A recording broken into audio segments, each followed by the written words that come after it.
Welcome back to D&D Beyond. We are inching closer day by day to the release of Critical Role Call of the Netherdeep, the full-length adventure book that's going to take you from levels 3 through 12 and all over the world of Exandria. It's coming out on March 15th, and we are in full getting ready mode. So to help me out with that, I've asked back Riley Silverman. Hi, how's it going? Hello. Hi, I'm good. How are you doing today? Good, thank you. You are one of my favorite people to talk to about D&D things in general, but also specifically about the world of Wildemount.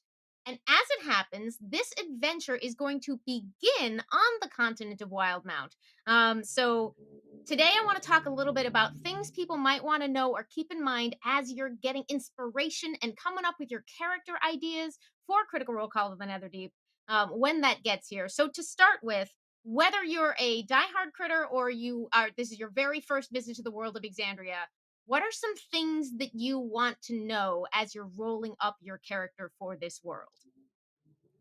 I think a really good thing to know is just to kind of get like a general overview of what the different, especially on Wildemount, because we have so much information about it as an official D&D source book.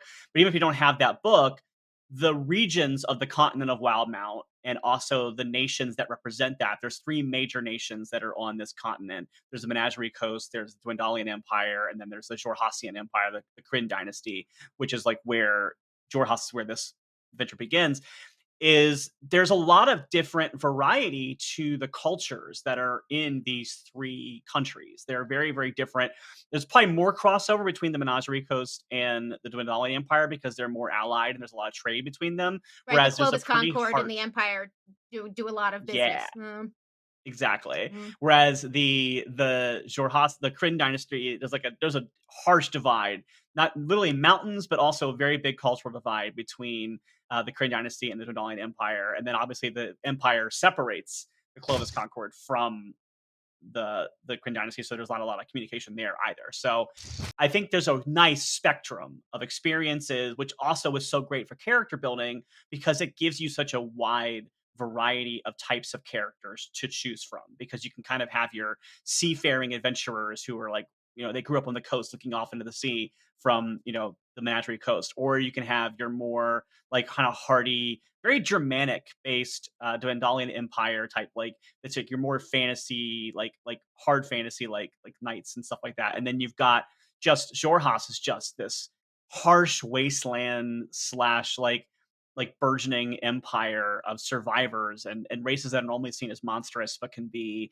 instead like their own heroes. And it's such an interesting section of the world because it takes characters that are normally kind of on the outskirts of society, and it's like, what if we had a society where all these characters were thriving and this is like their primary place of existing? And in fact, if you play a human character coming into the Kryn dynasty, into the Xhorhas like cities, you are the outsider. You are the one who may have to find ways to like put a hood up or do things to not draw attention to yourself. And I think it's a nice flipping of the typical paradigm of D&D settings and fantasy settings in general. Absolutely. And I love what for those who might have checked out some of the glimpses at this that have been going up over at our friends at Wizards of the Coast. Matt, this would be Matt Mercer, the creator of Exandria, the DM of Critical Role, all of our collective imaginary best friends. It's a tough role, but he handles it well. He The has Willy Wonka put of out dice, you there might say. he's put out there some great suggestions that, for instance, whether or not you are familiar with Critical Role, like there's only a couple of things you're really going to need to know rolling into this, which is sort of like the city that you start in. You'll want a basic idea of the major conflict between the Kryn dynasty and the Empire. And that the Kryn dynasty, which is primarily a drow organization, is a little bit different from the drow you might be familiar with in other worlds, in that they have a different religious structure. They broke away from Lolth, and they've got a different thing going on with regards to what's known as the Luxon. But he Yeah. suggested in a couple of these intro videos that this is a great opportunity to roll up one of those what we traditionally think of as monstrous races as player characters, because just like you said, if you want to choose to make a character who's from Xhorhas, this is your home area.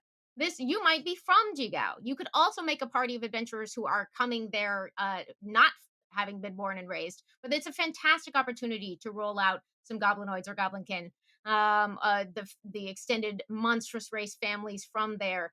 And this is just a great chance to sort of try a different kind of party than the ones you might have run in the past, which I think is very, very exciting. Oh, and yes, if you want more information on rolling up a character from Xhorhas, I knew there was something I really wanted to say, and it's that you should check out the article we have up on D&D Beyond, designed to walk you through sort of some basic facts about creating a character, if you want to, who is from the area of Xhorhas. We've been playing through it over on our Unwelcome Spirits live play on the on Twitch, and it's been a ton of fun. But it's some basic facts you might want to know about inspiration and ideas for this area of the continent of Wildemount. And again, the adventure of Netherdeep is going to take you beyond this area. It's going to give you, we know, a glimpse of Marquet and then take you to a combination ocean far realm area called the Netherdeep, which is terrifying. But those are the things you're going to want to be armed with as general basic background before when you roll up your characters for Critical Role, Call of the Netherdeep.